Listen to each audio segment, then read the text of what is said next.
شوط اول هايل لمنتخب مصر، فنيا وبدنيا واقفين على رجلينا. عندنا بعض الاخطاء طبعا بنلعب البرازيل عشان بس ما حدش يغفل، لكن وجهة نظري الكابتن حسام حسن، حمدي فتحي ما ينفعش في الطريقه دي قدام البرازيل. تلعب بياسر ابراهيم سيرد باك صريح وجنبه حمدي فتحي وفتوح وهاني، لا، العمق مفتوح شوارع لولا ساتر ربنا معانا وتألق مصطفى شوبير. نتدرج الاخطاء دي. المفروض في الشوط الثاني ينزل رامي ربيعه مكان حمدي فتحي، يلعب سرد باكين بطريقه الاربعه صريحه. حمدي ياسر ابراهيم جنب رامي ربيعه، يمين هاني وشمال فتوح. مهند لاشين مخضوض قوي، لبسنا جون اونطه ملوش صنف اللازمه. اللعيبه كلها في واحد في وشه وفي واحد على شماله وواحد على يمينه، ما اعرفش ايه التهتهه اللي بيتهتها دي. لازم تدرك انت بتلعب البرازيل، مش هيستنوا عليك.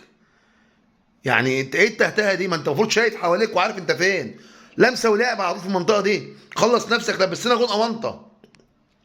ما شاء الله لا قوه الا بالله. زيكو ابن جمهوريه شبين، ابن شبين الكوم، ابن المنوفيه. كان من حسن حظي اتفرجت عليه وهو في جمهوريه شبين تحت 17 سنه. لعيب موفق جدا، ربنا كرمه، مركز، تحرك وتوقع ولا اروع في الهدف.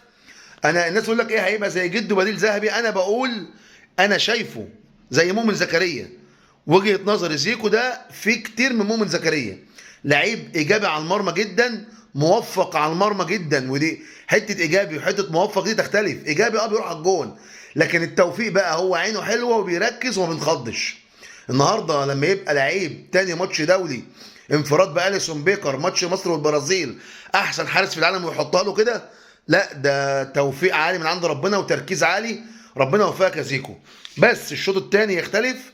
انا وجهة نظري رامي ربيعه قلت جنب ياسر ابراهيم مكان حمدي فتحي، صلاح مكان هيثم، امام عاشور مكان الموفق زيكو. وعايز بس شويه روح، عايز مرموش يلعب مع الناس شويه. مرموش بيجري بالكره لوحده، كذا كره في العمق بيجري لوحده. العب مع الناس يا مرموش. انا قلت في فيديو بتاع النهارده الصبح ان احنا هنعمل ماتش كويس قدام البرازيل. عملنا شوط كويس، ناقصنا بس نعرف نمسك كرة تحت رجلينا. اللي هيمسكها لنا المفروض امام عاشور، يمسكنا كرة كتير، نعمل تحولات سريعة. يبقى عندنا الجناحين صلاح وتريزيجيه، وفي العمق الهجومي مرموش، تحتيه امام عاشور. ده اللي يطلعنا بالكرة ويمسكنا كرة. وانت يا مهند العب السهل، اقطع وسلم، بس مش عايزين منك اكتر من كده.